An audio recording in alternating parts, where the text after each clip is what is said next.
Hello, hello, hello, hello, hello. Welcome to episode 21 of Down the Rabbit Hole. This is a Breezyville podcast.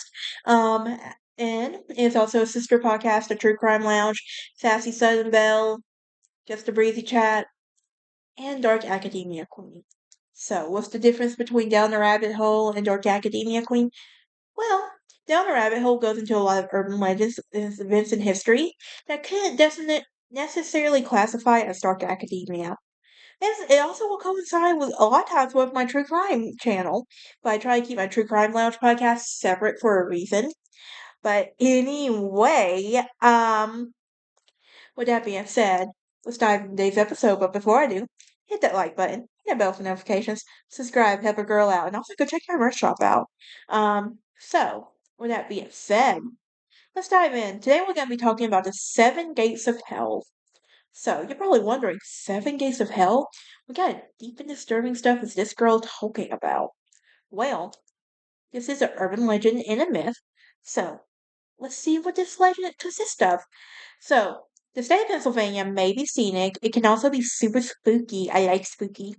So, the Seven Gates of Hell is a modern tale that centers around a burnt down asylum in a heavily wooded area in York County.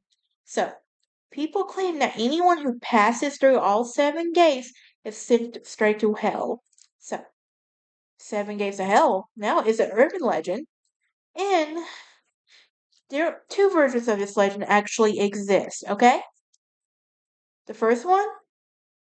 Now, before I dive into separately, the first one, they both agree that there are seven gates in the wooded area in Township, Pennsylvania, and that anyone who passes through will go straight to hell. And the location never.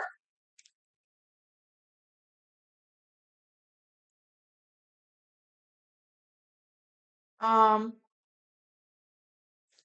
So anyway, but but the location is questioned never housed in an institution, and aforementioned a doctor only constructed one gate to keep out the trespassers. Despite the popularity of its tourist destination, this property is privately held and visitors may be charged with trespassing as a result. So let's talk about the myth now. Isn't that why you clicked on here?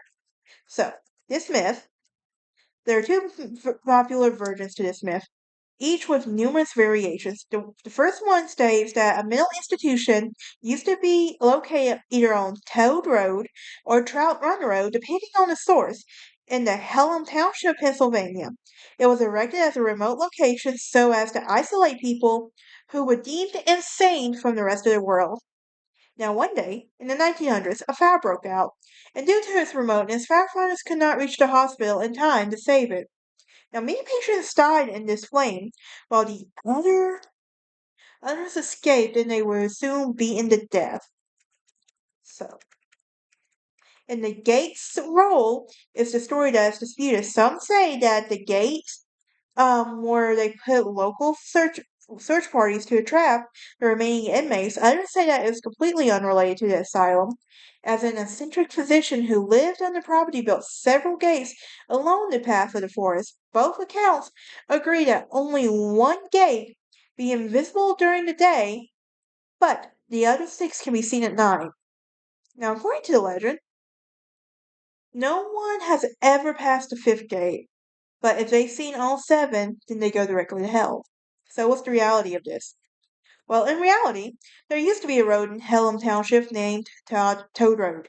However, it was wiped off the map after Hurricane Agnes in 1972, ran along the Cordarius Creek, and led to Cordarius Furnace, and today the multiple gates own the property, which is privately owned. Now, trespassers, like I said, will be arrested and prosecuted.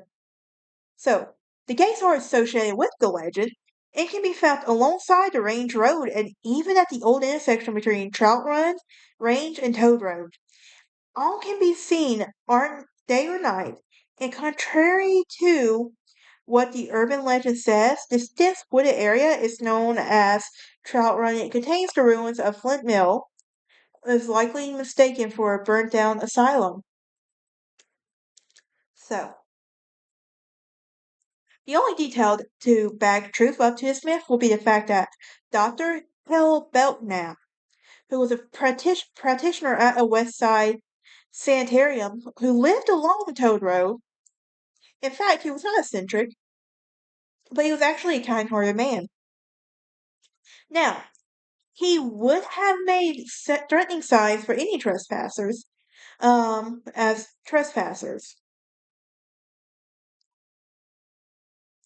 with toad-related humor written in them, which was how he got his name. The road got its name. A related myth was that Hallam was named after Hell, and this is untrue as well. It is also the corruption of Hallam in the Hallamshire, England. So, how does this have me notoriety? Well, the Seven Gifts of Hell have received a fair amount of attention. Mike Argento, he would write in the New York Daily that, and Matt Lake will feature a section in the Gates in his book called Weird Pennsylvania.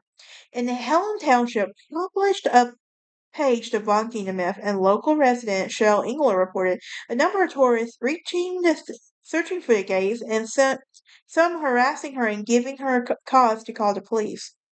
Now, how's this proceed in media?